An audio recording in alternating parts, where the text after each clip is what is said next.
बिहार का नाम सुनते ही दो चीजें याद आती है, एक इतिहास और एक घाव।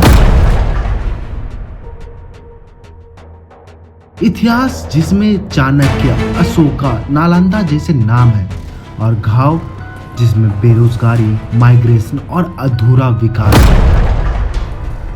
पर ये कहानी किसी एक सरकार की नहीं, ये कहानी एक ऐसे खेल की है जिसमें हर पार्टी ने कुर्सी जीती, पर बिहार ने हर बार अपना सपना हारा है। इस वीडियो में मैं किसी को हीरो नहीं बनाने वाला, ना किसी को विलन। मैं सिर्फ वो दिखाने वाला हूँ जो बिहार के पोस्टर पे नहीं दिखता, पर बिहार के गरीब के चेहरे पे लिखा होता है।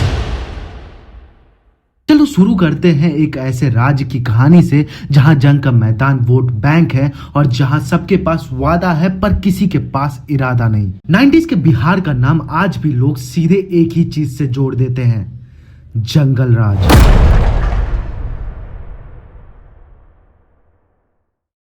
पर जंगल राज क्या था? सिर्फ गोली, सिर्फ लूट, सिर्फ किडनैप नहीं।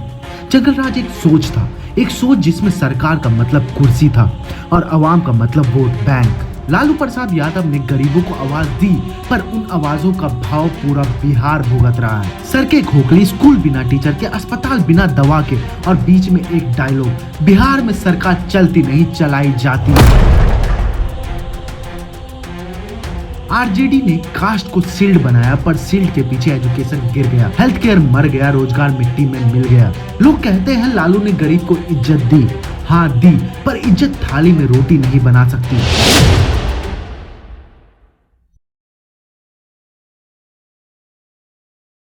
फिर आए नीतीश कुमार, बिहार के विकास पुरुष। पटना के बिलबोर्ड्स बदल गए, नारा भी नया आया, सुशासन बाबू। शुरू में सब बदलते हुए दिखा, सड़कें बनी, बिजली आई, लोग बोले हाँ कुछ तो बदल रहा है, पर फिर कुर्सी का रंग बदलने लगा।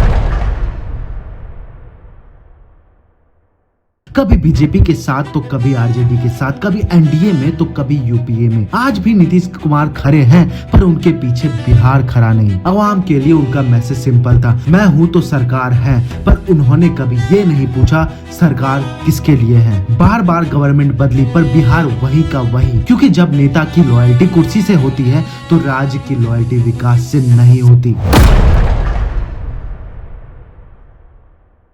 बीजेपी ने बिहार को एक नए नैरेटिव के साथ एंटर किया, डबल इंजन सरकार, दिल्ली प्लस पटना, मोदी प्लस नीतीश। वादे बड़े थे, फैक्ट्रीज, जॉब, इंडस्ट्रीज, फ्यूचर्स, पर बिहार में फैक्ट्रीज नहीं आई। इंजीनियरिंग स्टूडेंट्स क्लच लेके दिल्ली के ट्रेन से भागते रहे, डॉक्टर्स यूपी चले गए, फार्मर्स पंजाब चले गए, और बीजेपी का इंजन चल रहा था, पर बिहार के प्लेटफॉर्म पे ट्रेन कभी रुका ही नहीं। उन्होंने नेशनलिज्म दिया पर नौकरी नहीं, टेम्पल दिया पर हॉस्पिटल नहीं, बदलाव का प्रॉमिस दिया पर बदलाव की प्लानिंग नहीं। उनका सबसे बड़ा स्ट्रेंथ था भविष्य का सपना, पर बिहार का यूथ सपना नहीं टिकट लेकर मुंबई जाता है।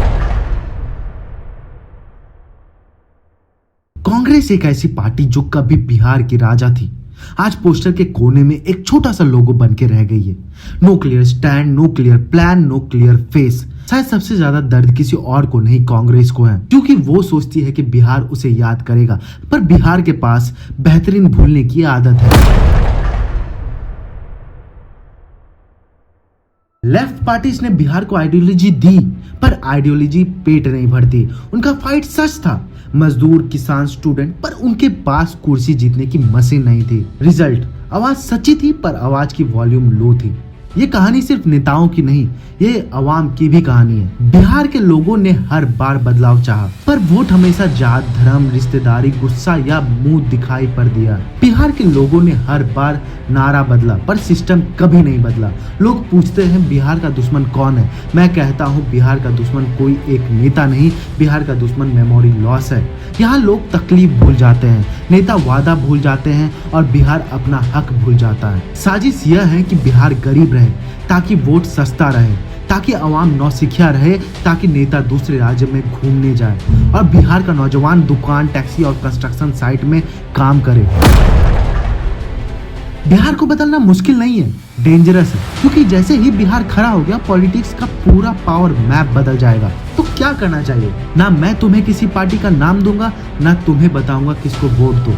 मैं सिर्फ इतना कहूंगा, इस बार पोस्टर मत देखो, काम देखो, कास्ट मत देखो, कैरेक्टर देखो। नेता का स्पीच मत सुनो, बिहार का हाल सुनो, क्योंकि इस बार अगर बिहार ने गलती दोहराई तो अगले 10 साल भी स्टेशन पे खरी ट्रेन की तरह निकल जाएगा और एक दिन बिहार सिर्फ इतिहास बन के रह जाएगा, जिंदा नहीं। डिसीजन तुम्हारा है पर नतीजा पूरे बिहार का होगा। वीडियो खत्म नहीं होता, ये कहानी तब खत्म होगी जब बिहार अपनी कुर्सी वापस लेगा।